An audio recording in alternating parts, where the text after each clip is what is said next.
오늘 말씀은 고린도후서 12장 7절에서 10절 말씀입니다. 이 시간 읽어드리도록 하겠습니다. 여러 계시를 받은 것이 지극히 크므로 너무 자고하지 않게 하시려고 내 육체의 가시 곧 사단의 사자를 주셨으니 이는 나를 쳐서 너무 자고하지 않게 하려 하심이니라. 이것이 내게서 떠나기 위하여 내가 3번 주께 간구하였더니 내게 이르시기를 내 은혜가 내게 족하도다. 이는 내 능력이 약한 데서 온전하여 짐이라 하신지라. 이러므로 도리어 크게 기뻐함으로 나의 여러 약한 것들에 대하여 자랑하리니 이는 그리스도의 능력으로 내게 머물게 하려 함이라. 그러므로 내가 그리스도를 위하여 약한 것들과 능력과 궁핍과 핍박과 곤란을 기뻐하노니 이는 내가 약할 그때에 곧 강함이니라. 아멘. 오늘은 교회 절기 가운데 하나인 맥주 감사 주일입니다.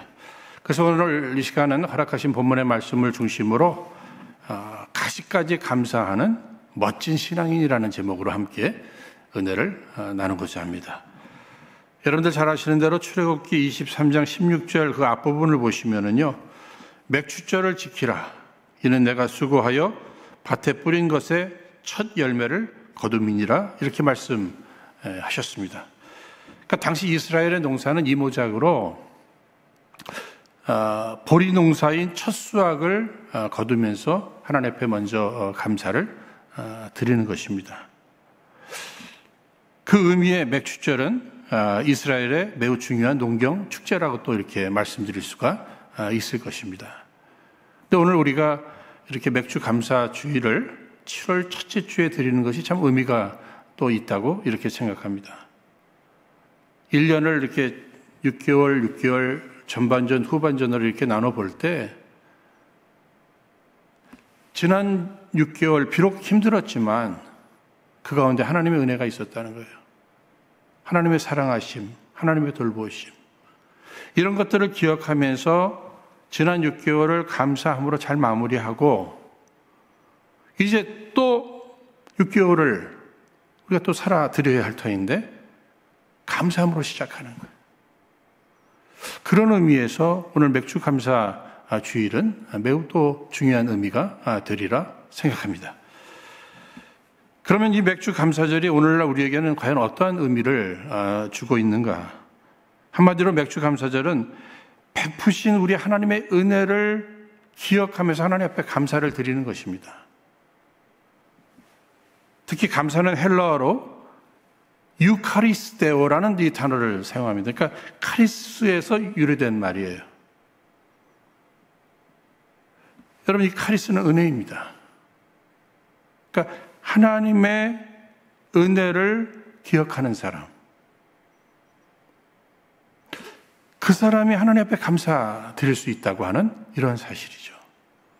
그러니까 하나님의 사람들은 늘 하나님의 은혜를 기억하면서 감사의 삶을 살아드리는 것이 그것이 마땅한 것입니다.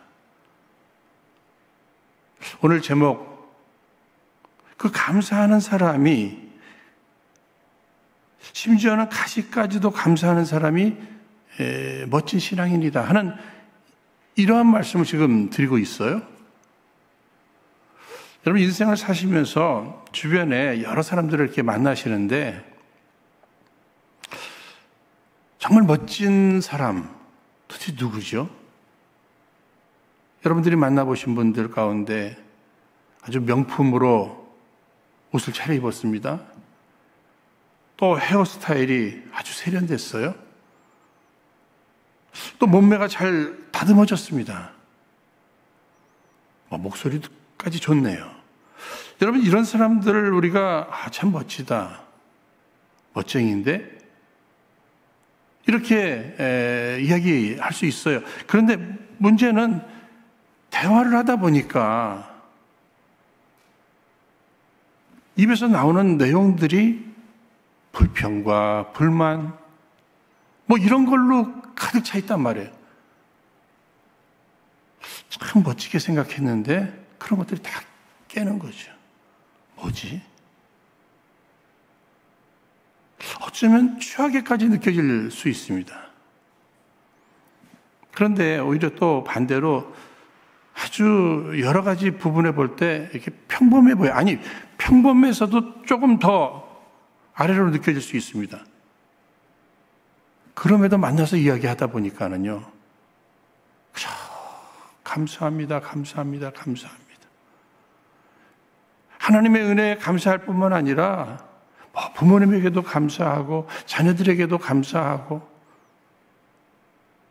또 남편에게도 아내에게도 감사하고 교회를 생각할 때마다 감사하고 목회자들에게 감사하고 주변 성도들에게 감사하고 이런 사람을 보면은요 다시 보여요. 참 멋있다. 제 주변에서도 여러 이제 성도들을 보게 됩니다. 참 열심히 일했어요. 많은 일을 했습니다. 정말 수고하셨습니다. 이렇게 말씀드릴 때 반응이 아유, 일할 수 있는 일거리를 주셔서 감사합니다. 이렇게 대답하는 거예요. 온종일 수고하셨으니 피곤하시겠습니다. 아니에요. 오히려 더 감사하고 기쁘네요. 그러면 제가 한 번 더 다시 봐요. 참 멋있다. 여러분, 감사하는 사람들은 멋있는 거예요.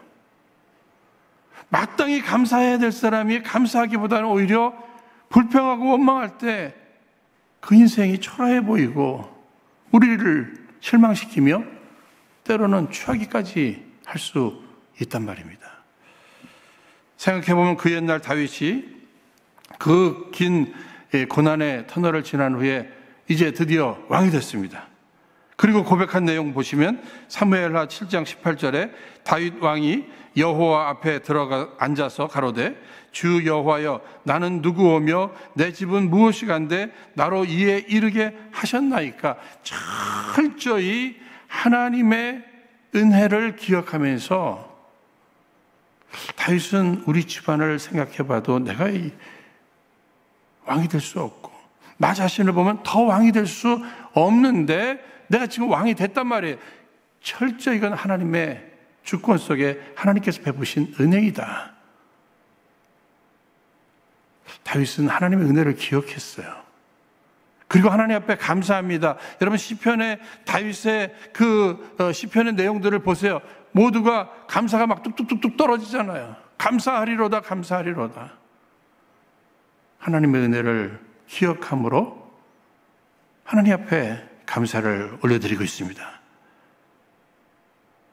멋진 인생이죠. 또한 17세기 영국의 청교도 신학자 리처드 백스터의 이야기입니다. 그가 이제 임종을 가까이 하게 될 때에 주변의 지인들, 친척들 이렇게 다 모였습니다.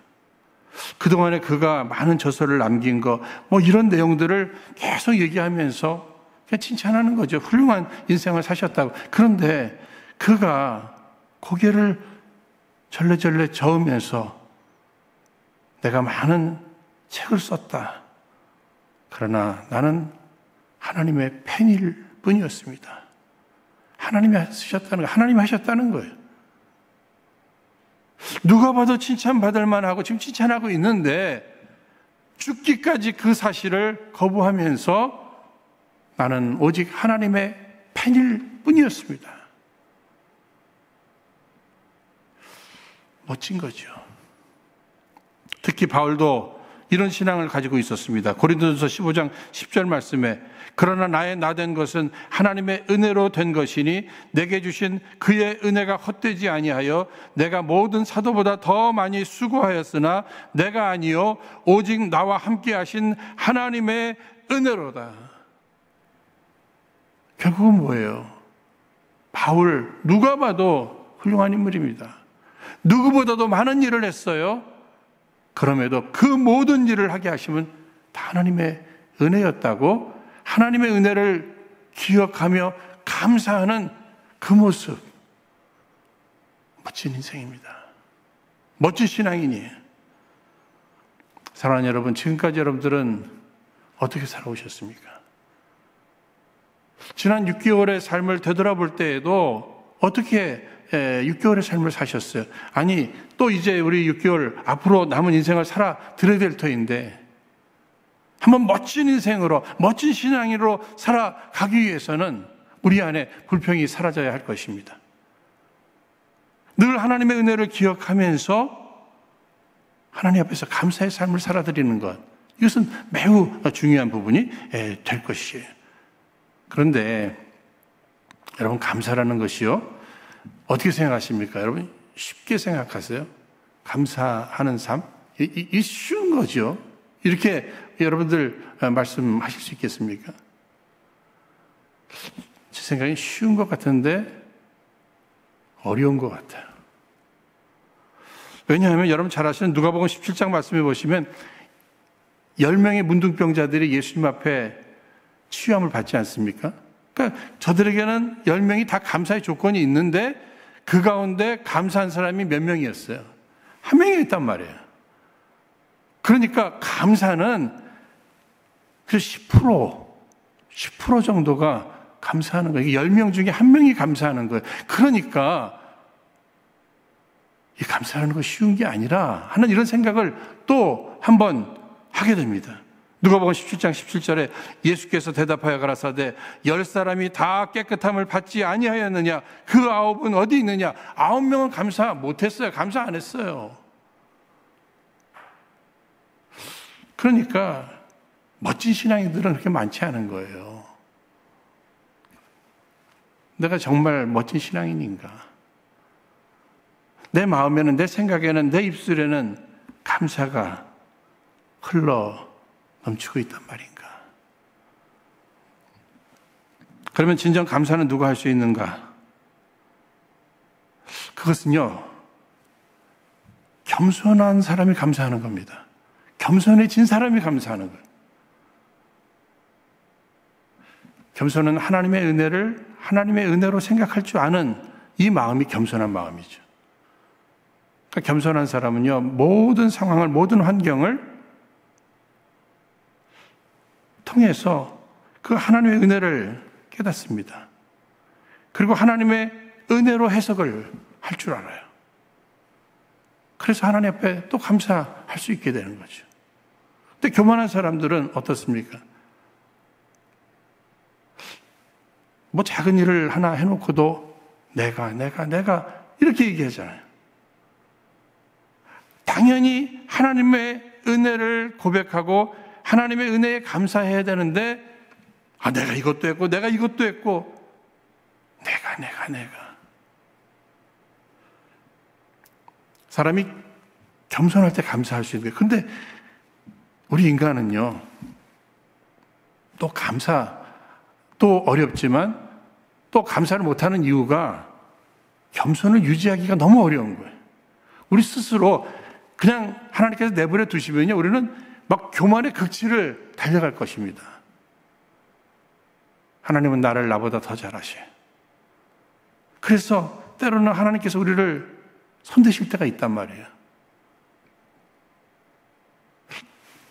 때로는 하나님께서 우리를 눌러놓으실 때가 있는 거예요. 사도 바울도 자랑거리가 참 많은 인물 아닙니까? 뭐 가정적인 배경이나 자기가 공부한 백그라운드라든지 여러 부분 속에서 영적 체험한 것들, 자기의 그 업적들, 이런 거 많잖아요. 그러다 보면 자기도 모르게 교만해질 가능성이 많은 거예요. 여러분, 교만해지면 하나님의 은혜가 끊기면서 마귀의 밥이 되는 겁니다. 그러니까 하나님께서는 지금 바울을 잘 아시는 거예요. 우리를 잘 아시잖아요. 그래서 하나님께서 이렇게 어느 부분을 이렇게 눌러놓으시는 겁니다. 어느 부분을 이렇게 부족하게 만드시는 거예요. 그걸 그냥 허락하시는 거예요. 바울은 7절에 여러 계시를 받은 것이 지극히 크므로 너무 자고하지 않게 하시려고 내 육체의 가시 곧 사단의 사자를 주셨으니 이는 나를 쳐서 너무 자고하지 않게 하려 하심이니라. 바울은 하나님의 은혜를 깨달았습니다. 자기 육체의 가시, 그것이 안질인지 간질인지 그 내용은 우리가 다 정확히 알지 못하지만 그에게는 큰 아픔이요 어려움이었습니다. 그런데 생각해 보니까 하나님께서 자기로 하여금 자고하지 않도록 이렇게 눌러놓으셨다는 거예요. 그 가시를 통해서.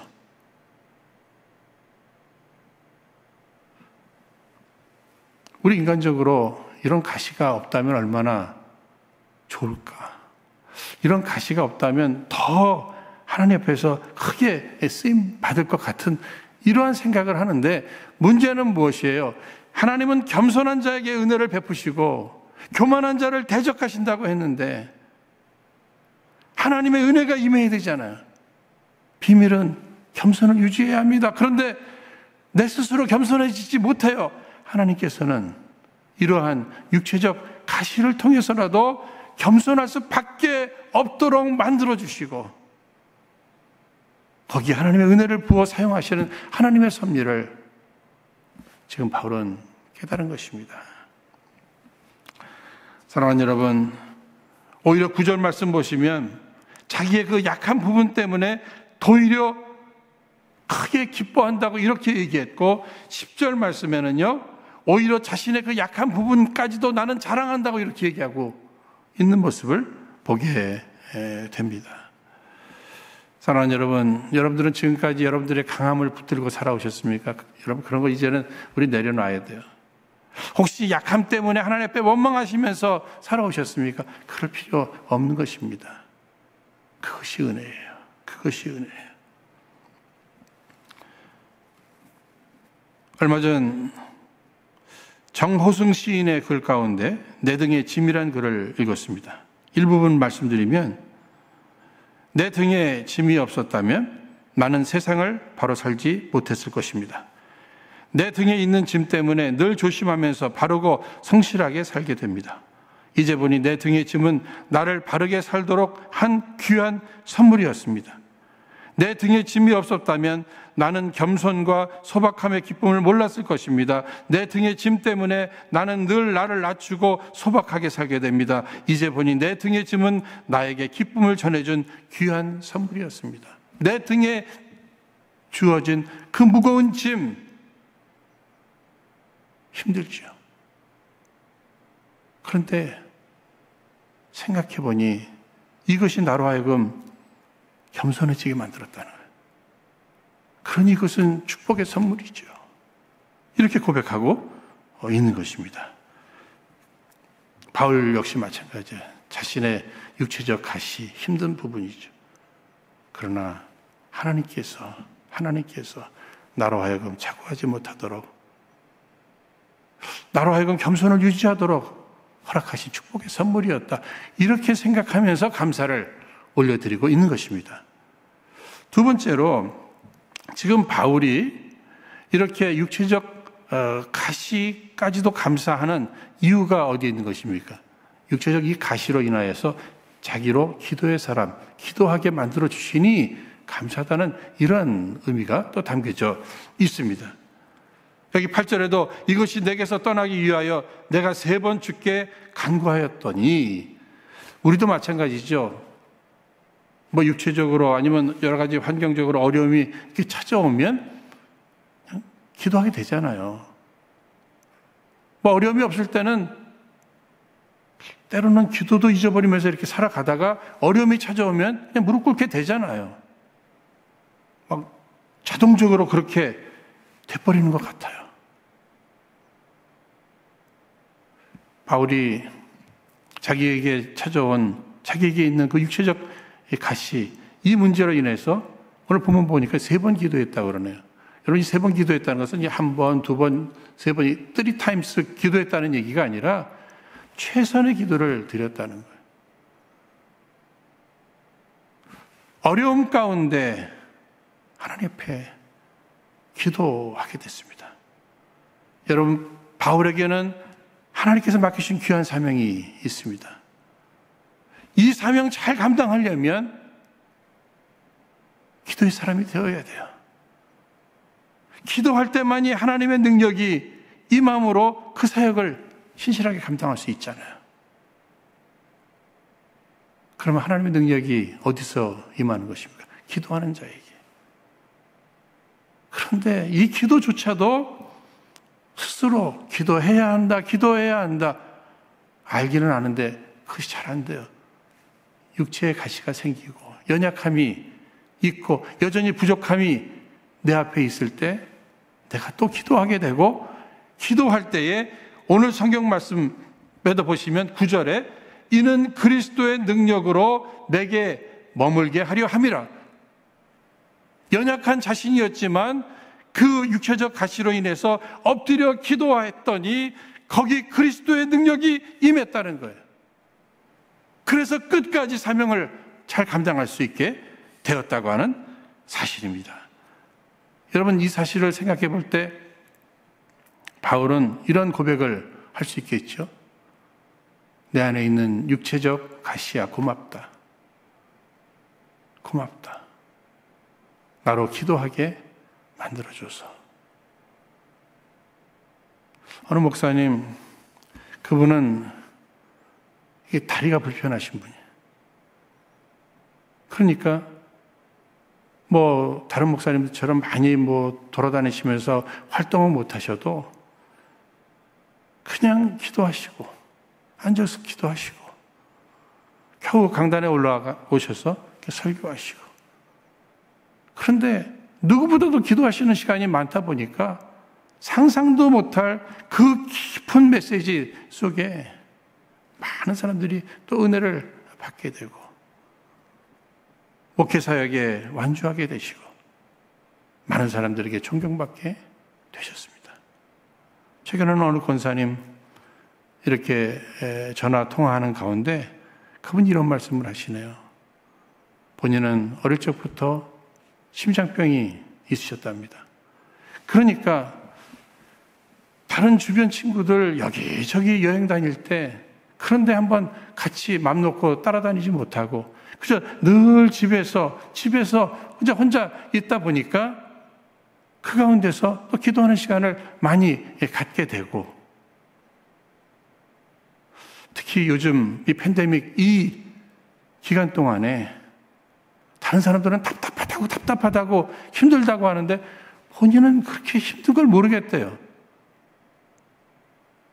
오히려 자기의 그 심장병으로 인하여서 그동안에 훈련돼서 이 기간이 영적으로 하나님과 더 가까워졌다고. 걱정하지 말라고. 그저 감사하다고. 자기 안에 있는 심장병도 감사하다. 나로 기도하게 만들어줘서. 여러분들 가운데도 많이 아시겠습니다. 저 같은 사람은 이제 이 천식기로 인해서 기침을 좀 많이 하잖아요. 그러니까 늘 하나님 앞에서 특히 이 말씀을 전하는 자로서 말씀 전하기 전에 거의 한 번도 빠짐없이 하나님 앞에 기도하는 부분이 있어요.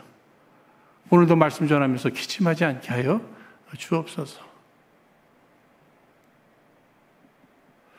하나님의 은혜를 구하는 거죠. 그리고 그저 혼자서 무슨 일을 할 때는요, 제 입에 의지하세, 주 의지하세 찬송 있잖아요. 입에 붙어 있는 거예요. 연약한 부분이 내게 있으니까. 여러 부분에 부족한 부분이 있으니까 의지하세, 주 의지하세. 구하시네, 늘 구하시네. 근데 그 부분 가사도 제가 막 바꿔가지고 도우시네, 늘 도우시네. 내게 부족함이 있습니다. 우리 안에 연약함이 있어요. 그것이 육체의 가시일 수 있고요. 여러 부분들 속에서 부족한 부분이 될 수 있잖아요. 그렇게 생각할 때 어느 분은 가난해요. 가난해. 가시야 고맙다. 나로 기도하게 만들어줘서. 육체적으로 연약한 부분이 있으면 육체의 그 연약한 부분들, 그 가시, 그것도 고마워하잖아요. 다른 사람들보다 많이 배우지 못한 그러한 부분에 가시가 있잖아요. 그것으로 내가 더 기도하게 만들어줘서 고맙다. 여러분 잘 아시는 내용 가운데 창세기 32장 말씀에 보시면은요, 지금 이제 야곱이 형 에서를 이렇게 만나기 위해서 가는 과정 속에 다 모든 가족들 뭐 다 보내고 이제 자기 홀로 야복강가에서 고민하고 있는 그런 시간입니다. 거기 하나님께서 나타나 주셔서 이 야곱과 이렇게 씨름하시잖아요. 근데 마침내는 어떻게 했죠? 환도뼈를 치셔가지고 야곱이 평생 절개 만드셨네요. 저는 오늘 말씀을 이렇게 준비하면서 왜 환도뼈를 치셔가지고 그 야곱으로 하여금 절개하셨을까? 평생 그에게는 육체적 가시를 주신 거잖아요. 여러분, 야곱이라는 사람이 어떤 인생이죠? 잔머리 쓰고 때로는 욕심, 때로는 거짓말, 그렇게 해서라도 뭔가 일을 이루어 보려고 애쓰는 그런 인생 아니었습니까? 그러나 그에게는 조상으로부터 받은 약속이 있잖아요. 그 약속을 이루어 드릴 인물이잖아요. 그러려면 그는 기도의 사람이어야 됩니다. 하나님께서는 그에게 육체적 가시가 될 수 있을 그러한 환도뼈를 치시면서까지 그가 평생 절면서라도 하나님 앞에서 기도하면서 이제는 내 머리가 아니라 내 지혜가 아니라 하나님 앞에 기도함으로 하나님의 능력으로 주의 뜻을 이루어가는 이러한 사람을 만들어 가시려는 하나님의 섭리를 다시 한번 생각해 보았습니다. 사랑하는 여러분, 여러분들에게는 어떤 가시가 있어요? 그것이 나로 겸손하게 만들어 주시고 그것이 나로 기도하게 만들어 주셔서 여기까지 오셨단 말이에요. 그러니까 그것까지도 하나님 앞에 감사할 줄 안다면 그는 멋진 인생이죠. 바울은 늘 하나님의 섭리를 알고 있었습니다. 늘 하나님의 주권과 하나님의 섭리에 감사하는 사람이었어요. 그래서 지금의 그 어려운 부분들, 어려운 상황들, 이런 것들이 심지어는 자기 육체의 가시까지도 모든 것이 합력하여 선을 이루어 주신다는 이러한 사실도 그는 늘 믿었단 말이에요. 그래서 그러한 말씀을 또 늘 증거하고요. 우리가 지금은 다 알지 못합니다. 그러나 하나님의 주권을 신뢰해야 돼요. 하나님께서 지금 섭리하시는 그 하나님의 사랑의 섭리, 계획, 큰 그림을 볼 줄 알아야 됩니다. 지금 우리가 코로나19로 인해서 어려움을 당하고 있죠. 이것조차도 하나님의 주권, 하나님의 섭리를 우리가 생각하면서 이러한 과정을 지금 우리가 겪어야 되나 보다. 나도 겪고 우리의 가정도 겪고 우리 교회도 겪으면서 지금 해야 할 일들을 우리가 열심히 해나가면 되는 거예요. 마침내 이것도 지나가겠죠. 지나고 나면 하나님께서 우리에게 주시고자 하셨던 그것, 더 나아가서 하나님이 이루시고자 하셨던 그런 일들을 우리는 반드시 분명히 깨닫게 될 것입니다. 여러분 잘 아시는 요셉에게 있어서 요셉을 시기 질투하는 그 형제들이 있었잖아요. 그런데 이 형제들로 인하여서 결국은 요셉이 애굽에 가게 됐다는 이러한 사실을 우리가 기억해야 합니다. 그러니까 요셉에게 있어서 막 형제들을 미워하고 대적하고 복수하고 이런 것보다는 오히려 하나님의 그 섭리를 생각하면서 형제들을 용서할 뿐만 아니라 오히려 고맙게 생각하는, 나로 하여금 애굽으로 가서 마침내 국무총리가 되게 하는, 여기에 쓰임 받으셨군요. 하나님의 주권을 신뢰하는 거예요. 하나님의 섭리를 굳게 믿는 거예요. 이러한 믿음의 사람이 하나님 앞에 이런 일을 당하던 저런 일을 당하던 감사함으로 오늘을 살아갈 수 있게 된다고 하는 사실입니다. 우리 모두는 하나님 앞에 많은 축복을 받았어요. 그런데 생각해 보면은요, 어느 한 부분은 하나님 비워두신 것 같아요. 근데 생각해 보니 그게 은혜입니다. 우리는 그것까지 하나님 앞에 받아내고 싶고 그것까지 채워서 이 세상을 살고 싶은데 하나님은 그렇게 많이 주셨는데도 그 부분만큼은 비워놓으시는 이 하나님의 섭리, 그 안에 또 사랑을 우리는 깨달아야 할 것입니다. 사랑하는 여러분, 인생의 가시를 통해서 겸손을 유지하게 하시고 또 기도하게 하시고 기도할 때마다 그리스도의 능력으로 함께해 주셔서 승리케 하시고 사명 잘 감당케 하시고 여기 주의 뜻이 이루어집니다. 특별히 이렇게 겸손히 기도하는 사람에게 주시는 하나님의 선물이 있죠. 그리스도의 능력과 더불어 행복입니다. 누구보다도 그 사람은 행복한 삶을 살 수 있어요. 여러분, 어려움 가운데 육체적 가시까지도 하나님 앞에 감사하는 사람, 이 감사가 결국은 우리에게 행복을 선물하는 것이요. 그래서 감사하는 사람은 천국의 삶을 살아가는 것이고 불평하는 사람은 지옥의 삶을 살아가는 것이다. 뭐 이런 얘기도 하지 않습니까? 여러분, 여기 절기를 구약 성경에서 절기를 이야기할 때마다 늘 따라오는 말이 너희는 온전히 즐거워할지어다. 그러니까 절기가 나오면은요, 이 절기, 이 감사함으로 인하여서 축제, 더 나가서 즐거움, 행복이 주어진다고 하는 이 사실을 또 깨닫게 되는 것이죠. 여러분, 인생이 행복하기를 원해요. 비밀은 감사하는 데 있죠. 여러분, 감사를 잃어버린 사람은요, 우리가 보통 이제 저주합니다만 정말 하나님을 알지 못하는 것이 저주예요. 마땅히 감사해야 될 상황 속에서도 감사하지 못함이 저주 아니겠습니까? 감사합니다. 감사해요. 이것도 감사하고 저것도 감사하고 이래도 감사하고 저래도 감사하고 누가 봐도 행복한 거죠. 그 유명한 헬렌 켈러의 이야기, 나는 듣지 못하고 보지 못하고 말하지 못함으로 그래서 불편한 것은 사실입니다. 그러나 불행하지는 않습니다. 그 비밀은 내 안에 감사가 있기 때문입니다. 누가 봐도 불행할 수밖에 없는 그런 환경이지만 불편했지만 난 불행하지 않았습니다. 이유는 내 안에 감사가 있었기 때문입니다.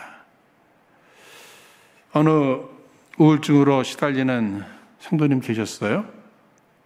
상담가를 만났는데 상담가가 제시해 주는 것이 이 감사의 내용들을 한번 이렇게 기록해 보라는 거예요.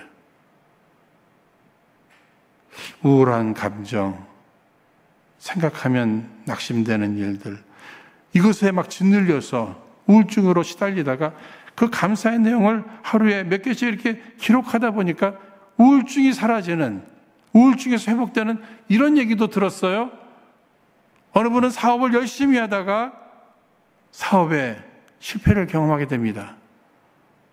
이때 막 분노가 일어나고 막 낙심이 되고 좌절감에 힘들어하다가 자기 아내가 다니는 교회 목사님을 만나게 되는데 그 목사님이 그런 가운데도 한번 감사를 한번 해보십시오. 감사의 내용을 만들어서라도 뭐 좀 해보십시오. 그래서 뭐 돈 드는 일도 아닌데 했다는 거예요. 놀라운 일이 마음의 평안이 찾아오면서 또 삶에 생각지도 못했던 기적의 역사가 놓여졌다는 거죠. 여러분, 감사하는 사람의 평안이 찾아오고 또 감사하는 사람들이 기뻐하고 이 감사에게 하는 사람들의 삶에 이 기적의 역사, 예수님께서 기적을 베푸실 때 무엇 먼저 하셨죠? 우리가 오병이어의 사건들을 여러분들이 다 잘 아시니까 오병이어의 이 기적을 베푸시는 남자 장정 5,000명을 먹이시는 이러한 놀라운 기적 앞에서도 예수님께서 하늘을 우러러 축사하시고 하늘을 우러러 감사하시고 감사의 기도부터 하셨단 말이에요. 그러니까 이 감사는 내 안에 평안, 기쁨, 기적을 이끌어내는 놀라운 도구가 될 수 있을 것입니다. 저는 이런 이야기들을 이렇게 들으면서 소원이 생겼어요. 그래서 이미 시작하신 분들이 많이 계십니다만 우리 성도님들 지금 이 잠언 쓰기 교회에서 노트 나눠드리고 이 잠언 쓰기들 하시잖아요. 밑에 한 장 쓰시고 하루 가운데 하나님 앞에 감사하는 내용들을 한번 생각해서 써보십시오. 저는 마음에 꿈이 있습니다. 기대감이 있습니다. 여러분들의 삶에 평안, 기쁨뿐만 아니라 놀라운 기적의 역사가 일어날 줄로 믿습니다. 그러니까 며칠 조금 늦었다 생각하지 마시고요. 다시 또 여러분 한번 시작해 보시면 거기에도 큰 열매가 있으리라 믿습니다. 여러분 잘 아시는 성경 구절 가운데 데살로니가전서 5장 18절에 범사에 감사하라 이는 그리스도 예수 안에서 너희를 향하신 하나님의 뜻이니라. 많은 사람들이 궁금해하죠. 뚜렷한 하나님의 뜻이 무엇입니까? 그래서 목사에게도 자꾸 물어봐요. 도대체 하나님의 뜻이 무엇입니까? 하나님의 뜻은요, 감사하는 거예요. 그냥 감사하는 거예요. 이런 일을 만나던 저런 일을 만나던 하나님의 주권, 하나님의 섭리를 생각하면서 그저 감사하는 삶, 이것이 매우 중요한 것이죠. 주님께 감사라고 하는 그 은혜로운 복음성가가 있죠. 감사의 내용들을 쭉 이야기합니다만 특별히 이 3절 가사에 길가에 장미꽃 감사, 장미꽃 가시 감사. 무슨 얘기입니까? 장미꽃을 감사한다면 가시까지도 감사할 줄 알아야 되지 않겠느냐 하는 이러한 이 찬양의 내용이 얼마나 은혜가 되는지 모르겠습니다. 가시까지도 감사하는 인생, 멋진 인생이죠. 가시까지도 감사하는 이러한 신앙인이라면 멋진 신앙인이 될 것입니다. 제가 이 주간에 그 유튜브로 그 새롭게 하소서라고 하는 이 프로그램을 통해서 한 여인의 고백. 하나님은 늘 옳습니다. 행복한 가정생활 속에서 그 집안의 가장인 남편의 머리에 혹이 생겼습니다. 종양입니다. 그러니 이제 이 가정에는 큰 어려움이 생겼잖아요.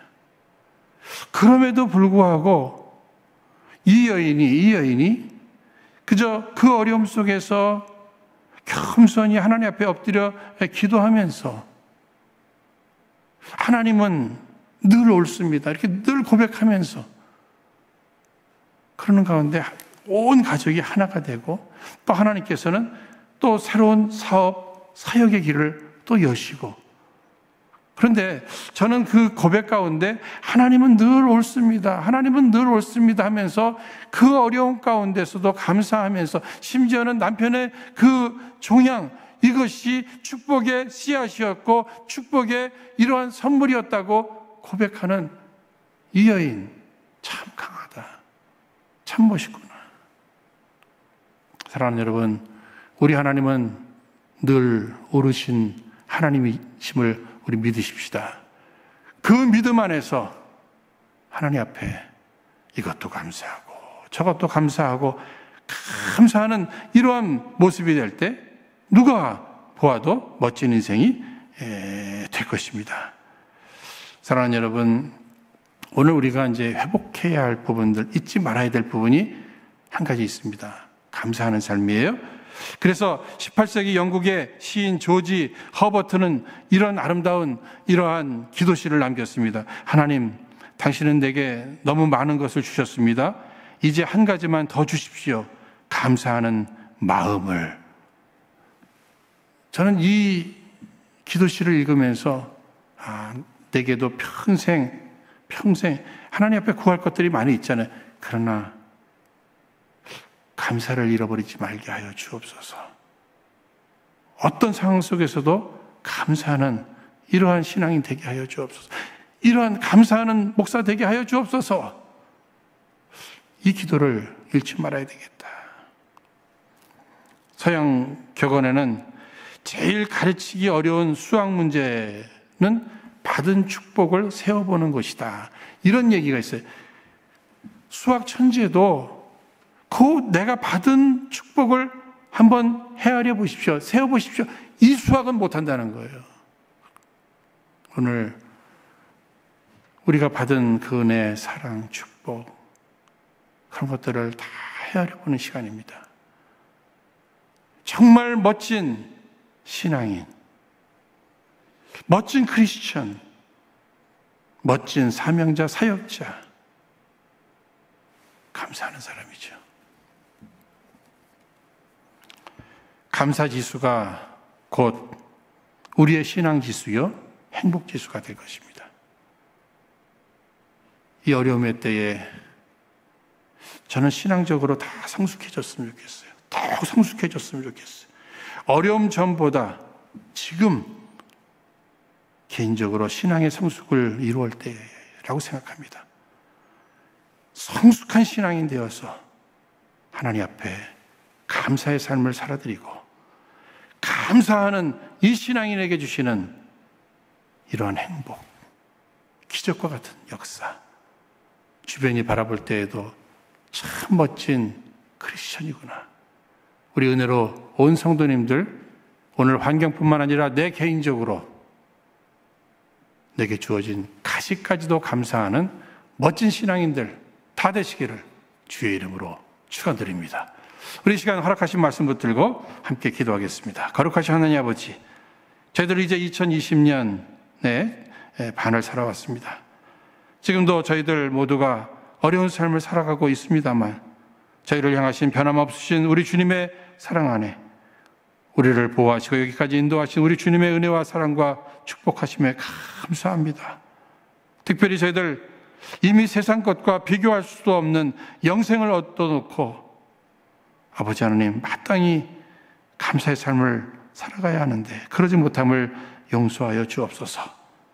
아버지 하나님 행여나 현실적 부족함과 어려움과 가시 때문에 불평하지 말게 하시고 그것까지도 감사하는 넉넉한 신앙인들, 멋진 크리스천들 다 되게 하여 주옵소서. 특별히 저희들 각기 다른 어려운 환경 속에서도 우리의 신앙 지수를 좀 더 높여 범사에 감사함으로, 심지어 내게 있는 가시까지도 감사함으로 이 시대의 명품 인생, 가장 멋지고 행복한 신앙인들이 다 되게 하여 주옵소서. 예수님 이름으로 기도합나이다. 아멘.